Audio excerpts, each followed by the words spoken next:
If the float valve is not installed, please install it at first. Insert the float valve into the valve seat. Then rotate the valve in the direction indicated by the arrow to make it be in a horizontal position. Install the ice basket. Close the front up cover. Install the water tank with the cover in place. Open the water tank cover. Pour clean drinking water into the tank. Do not exceed the max line. Close the water tank cover. Plug in the unit, and press the power button to turn it on. After the unit is turned on, it will start making ice. The display will show the ice cube indicator, along with 0 and D, indicating that the unit is making ice using the default time setting. After a few minutes, a flashing number and dim will appear on the display, showing the remaining minutes for ice making. When the flashing number reaches 0, D appears again, and the ice cube indicator keeps flashing. The ice making cycle is complete. The unit will then enter ice harvesting mode, and you can enjoy freshly made ice cubes. When the ice cube indicator stops flashing, the ice maker will automatically start the next ice making cycle. While the unit is making ice, press and hold the power button for more than 5 seconds to force the unit into ice harvesting mode. When the ice basket is full, the unit will automatically stop, and the ice full indicator will illuminate. You can use the ice scoop to remove the ice. The ice full indicator will then turn off and the unit will automatically resume ice making. During ice making, press the up button to increase the ice making time and make the ice cubes thicker.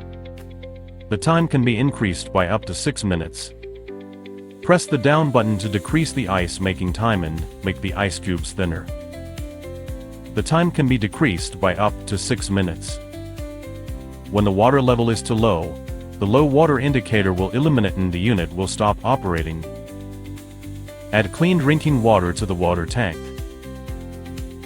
Press the timer setting button to set the timer, and the timer icon will flash on the display. And press the up and down buttons to set the desired timer duration from 0 to 24 hours. After setting the desired timer duration, wait 3 seconds. The timer will be saved automatically.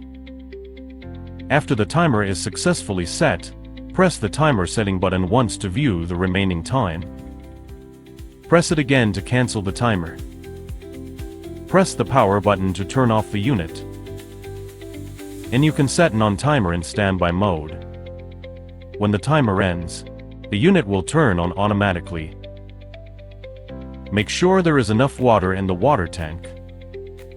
In standby mode, press the auto clean button to activate the auto cleaning function. The auto cleaning cycle runs for 20 minutes. During the auto cleaning cycle, you can also press the power button to manually exit the auto cleaning cycle. After the cleaning cycle is complete, move the unit to the edge of a countertop and place a container underneath. Remove the bottom drain cap to drain the dirty water. After draining, replace the drain cap. To disassemble the unit, please unplug it first. Then remove the water tank together with its cover. Open the front up cover and take out the ice basket. Rotate the float valve in the direction indicated by the arrow. And pull out the float valve. You can now rinse all removable parts.